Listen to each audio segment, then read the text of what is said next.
BFM Business, 10h, midi, l'émission 100% placement. Intégral placement, Cédric Decoeur. On est ensemble jusqu'à midi bien évidemment et on vous permet chaque jour d'avoir votre petite note graphique posée sur le coin de votre bureau. C'est grâce à nos deux traders qui confrontent leur stratégie, Jean-Louis Cussac et Giovanni Filippo. Bonjour messieurs.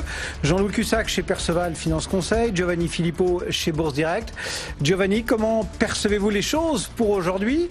Est-ce qu'on va se stabiliser, rester au-dessus de notre niveau d'équilibre ou bien est-ce qu'on va lâcher un peu prise et continuer la glissade qui a encore prévalu sur bon nombre de places? Moi, mon sentiment, il est baissier, comme je vous l'avais annoncé déjà et post-clôture janvier. Je vous avais dit qu'il y avait une fenêtre de tir corrective qui allait s'ouvrir. On est en plein dedans, donc pas de surprise. On a hier cassé une rupture d'une figure en place depuis la mi-août. La partie basse d'un biseau ascendant qui passait par les plus bas, donc d'août, octobre et décembre. Donc pour moi, ce cycle-là, sur lequel on a quand même gagné 18,86% d'un extrême à l'autre, il est mort. Donc on ouvre une autre dimension, pour moi une dimension baissière, donc en ligne avec nos prévisions.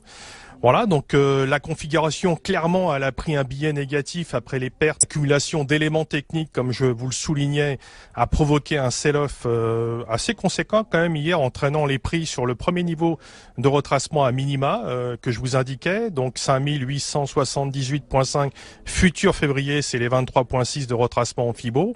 On a tenté un petit rebond vite consommé ce matin contre 895, qui est un niveau sous lequel on peut, je pense, garder une stratégie vendeuse agressive, même si pour ma part je reste vendeur sous 980 et qui plus est sous 945 pour ceux qui ont suivi nos recommandations, c'est-à-dire ceux qui ont vendu à 5847 futur février. On est arrivé juste sur une première zone sensible de moyen terme représentée par la moyenne mobile à 20 semaines qui passe actuellement à 858 cash testé à nouveau ce matin et 838 février, donc futur février. Cette ligne de tendance doit être cassée pour envisager une deuxième impulsion baissière. C'est mon scénario toujours privilégié. À ce stade, il est vrai qu'il n'y a rien encore de dramatique et tant que les prix se maintiendront au-dessus de la moyenne mobile à 100 jours, 5798 et 200 jours, 5591, la tendance haussière de fond restera intacte. Donc en stratégie, c'est clair, il fallait donc alléger et couvrir au-dessus et de revenir à l'achat sur 5647, 5631 qui est pour moi le scénario du pire en cycle semaine.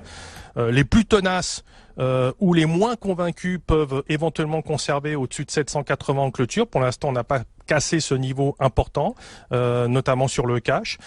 Pour les retardataires, on peut essayer de vendre les pullbacks pour réduire, je dirais, la voilure et l'exposition, parce que je pense que ce marché a pris un pli baissier et que l'accumulation d'indications négatives, et il faudra surveiller également du côté de la Chine avec le Shanghai Composite, qui s'est arrêté pile poil juste au-dessus d'un niveau de warning à 2960. On a une zone tampon entre 2960 et à crédit.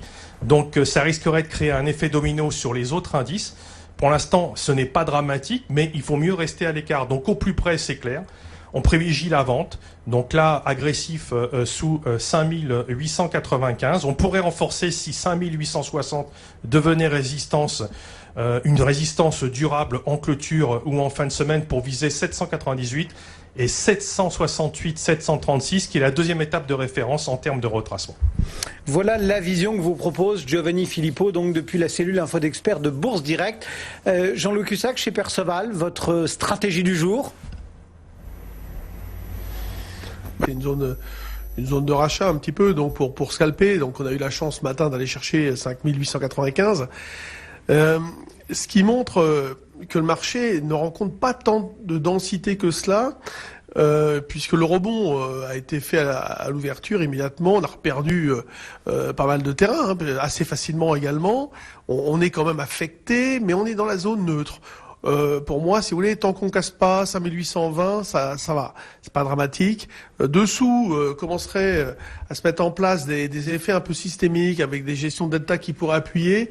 Quand on discute avec certains gérants qui étaient optimistes dans un passé récent, il disait encore ces derniers temps, écoutez, dès qu'on a des entrées de capitaux, on les investit.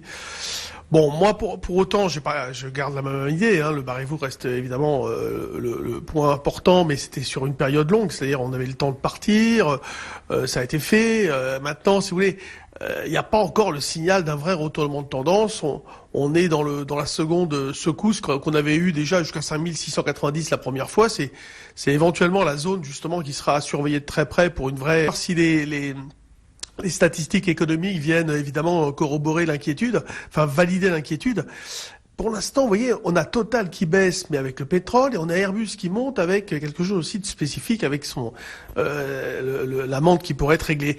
Donc, on a à la marge des intérêts vendeurs ou acheteurs, on n'a pas de programme de vente sur l'ensemble du marché, ce qui est pour l'instant entre guillemets assez rassurant. Donc le pire n'est pas certain dans ces conditions de marché. Jean-Louis Cussac, Perceval Finance Conseil, Giovanni Filippo depuis Bourse Direct. Merci à nos deux traders. On se retrouve, Giovanni, tout à l'heure pour le suivi de cette séance. Rendez-vous est pris un petit peu après 11h30. Dans le reste de la